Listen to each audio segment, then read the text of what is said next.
Hey guys, welcome to another video for Dad's Making. Today I'm going to try my hand at another Jamie Oliver recipe with a, is it gluten-free? I think it's gluten-free, but that's not the point, or maybe it is the point. A beetroot chocolate cake. I don't actually like beetroot, but you know, let's see where we go, and I hope you enjoy the video. So now, what do we need for our lovely cake? We need a cake tin where you can put, you can either cut out your paper, or what you do is make it wet, open your spring form, put the paper in, close the spring form around it.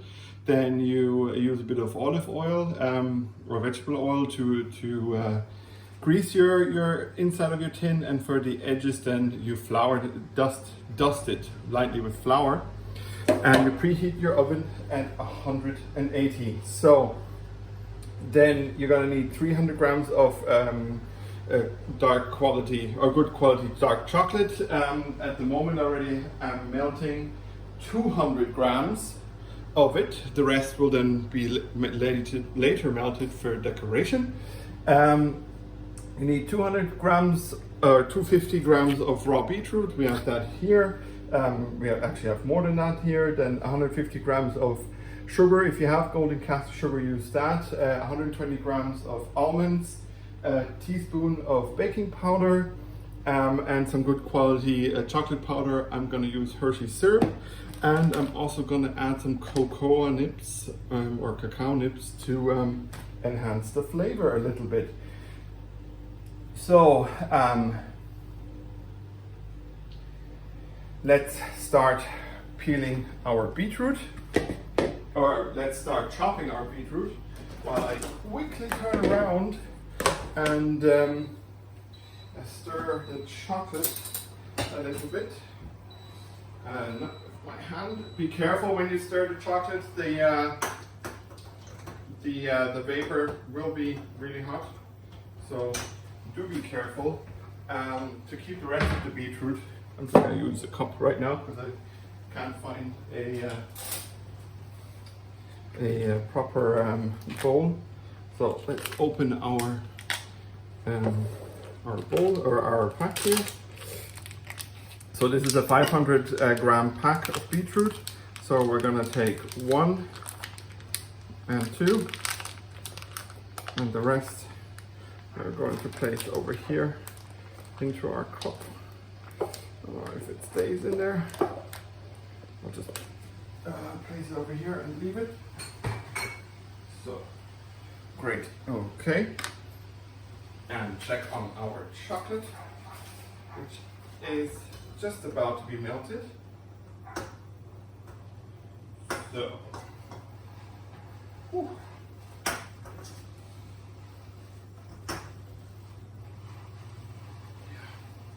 That's going well, perfect.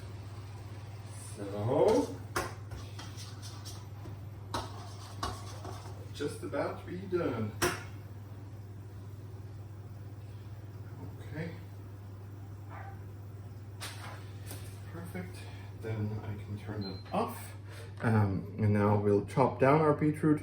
If you have fresh beetroot, then of course you need to, do what you do, take off the skin and all of that. You need to chop this quite fine. So, and fresh beetroot can be a bit tricky. So, okay, let's continue.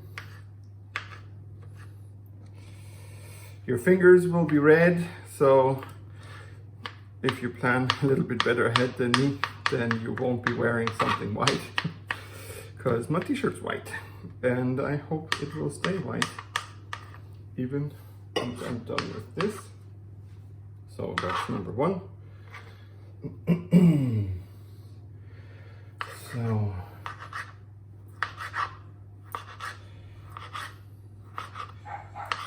if you have a food processor and you have like a coarse grater or so attachment, then you can use that, of course. Like I'm showing you, I'm just going to chop this a little bit coarse.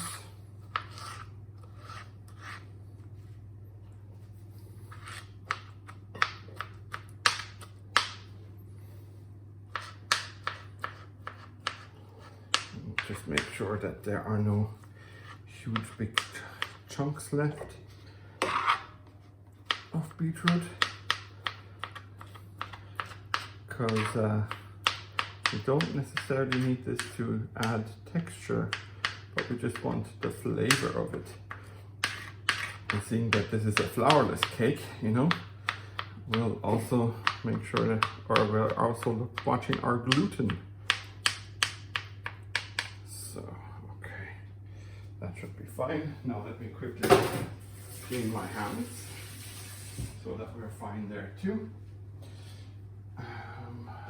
Okay. So, also you need your 4 eggs separated. So, you know, put them, fluff up your egg whites and then your egg yolks over here. Okay.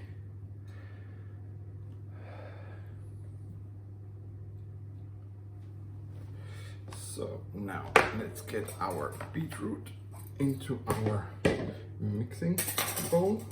I need to wash my hands again, but you know what, that's fine. So okay,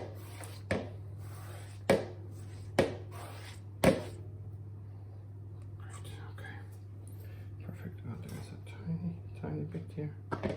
So I'm making this even though I'm not a fan of beetroot, but I thought, you know what, let's try it out. So then to our beetroot we add our 4 yolks.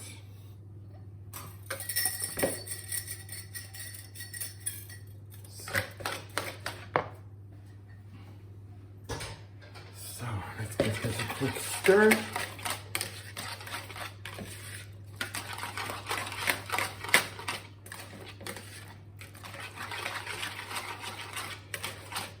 So, okay.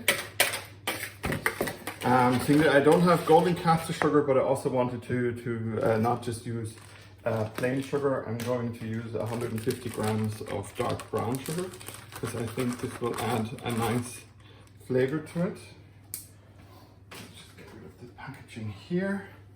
Then our ground almonds go in. So the pack contains 165, so we're gonna use almost all of it and then leave roughly 20 grams left. So let's whisk that a little bit. Start to incorporate everything.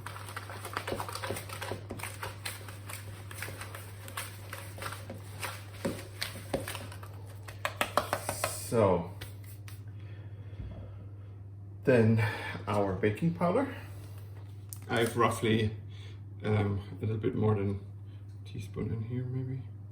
Yeah, good.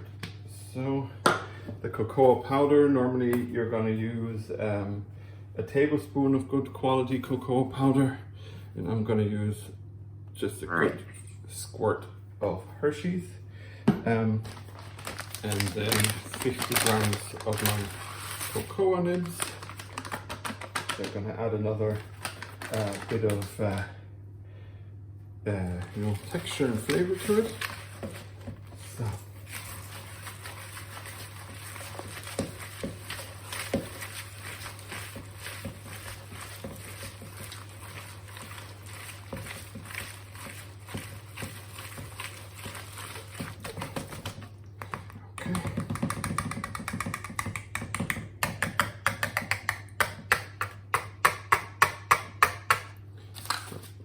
This over here. So now we are going to fold in our egg whites, not everything or all of it at the same time. So try to not get too much of the air out. I mean, you spend some energy putting the air in, then you probably don't want to spend energy removing it again. Okay,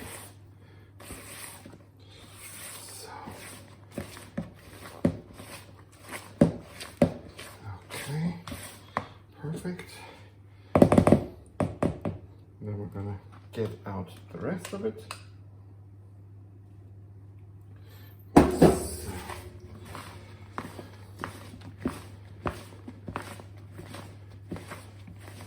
And just turn your bowl while you kind of do circular motions with your spatula.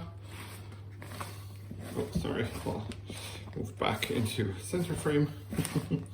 So, and you will see that your mixture stays fluffy if you don't overwork it. Just spin your bowl while you do circular motion. You know, so circular and and twist and twist and twist. So okay. Do we have everything in? Da, da, da, da.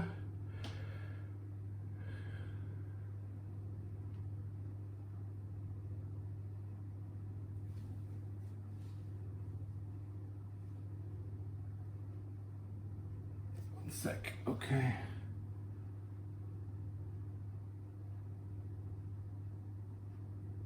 Now we will slowly add in our melted chocolate. I just left it on the hob, but yeah, again, it's probably a two-person job. So you just let the chocolate run in. You know what?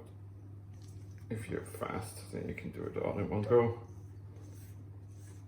But if your kids are helping, let them do the stirring and you do the holding of the hot chocolate bowl. And then because the chocolate is hot and we don't want it to, or well, it's at least slightly warm, and we don't want it to cook the egg or anything. So be mindful when you add your chocolate in that it's, you know, supposed to still be melted but not super hot anymore. And as you can see, now we went from a golden color to a nicer darker brown color. Okay, so now we need our spring form that we have here, and we're just going to slowly let all the lovely mixture make its way into the tin. Sorry, I'll try to give you a better view here of what's going on. So now that we have most of it in, I just need to scrape out the rest that's in here because we don't want to waste anything, and it all looks very yummy. Okay, now our mixture is ready. It's in the cake tin. Just give it a little bit of a shake so that it moves into the edges, and it should take around 50 minutes depending on your oven. If you want to go a little bit low and slow, like I prefer, like maybe 170 or maybe even go down to 160, then of course your cooking time will be a bit longer. You can always check with a cocktail stick or a skewer to see if your cake is ready. And yeah, for me, it'll be a good hour. For you, it'll just be a snap. So guys, at first I wasn't sure if I was going to finish this because, as you can see, I've had a cake accident. Thing is, it still tastes gorgeous. And I'm still gonna cover it with chocolate and all of that, but yeah, these things happen. So instead of nice slices, it's gonna be more like an eaten mess situation. I think so. But yeah, need to wait until it's cooled to tip it onto something next time. But yeah, it's quite delicate. So if you want to put it onto a wire rack, wait until it's don't bother putting it on a wire rack. Just leave it cool in its form. And when you take it out, then flip it over using 2 plates and then it should be okay. But yeah, I'll see you in a second when I prepare a plate basically to make it look nice. You know that? So everyone, as you can see, the accident is okay. Like it is what it is. It still tastes great. I put it on a nice plate, and now I'm gonna do what I had planned to do anyway, and just gonna drizzle some white chocolate over it. Seeing that we had a bit of an accident, we might as well, you know, just give it a good covering. If you want to use less, use less. I'm gonna use 125 grams of white chocolate. It's basically almost gonna cover it. Well, maybe not all of it, but like most of it. And just go around the plate and yeah, just be artsy about it and turn something that is a little accident into something good. If you want, you can use a different kind of chocolate, of course. But I think the white chocolate really will counteract the bitterness quite nicely. So, and now all that needs to do is cool down so that the white chocolate can dry. And then I'll plate a nice plate. So we'll see each other in just a second, or snap, or whatever. We're back. So the cake is now ready to be served up. So all I'm gonna do is use a normal plate. Just gonna cut into it like I would with a normal or a cake that didn't fall apart. And place that over here. And add a little bit of sour cream, as you can see. Just a nice little dollop on the side. And if you want, you can add a few more of the cocoa nibs, or maybe some fresh fruit, berries, or maybe some orange to add a bit of sourness to it. And yeah, that is it. That is my, or Project Dad's, beetroot chocolate messy cake with white chocolate topping and sour cream. I hope you guys will have as much fun making it as I do. And you know what? If you have a little accident like I had, it's not the end of the world. It still tastes really nice. All my social links are, as always, below in the description. Also hit, where is the like? I think somewhere there, and the subscribe probably there, and the bell somewhere here, at least on YouTube. And also check out my Patreon to support me and keep all of this going. And as always, thank you for watching. Guten Appetit. Love and respect. Your dad Steve is out.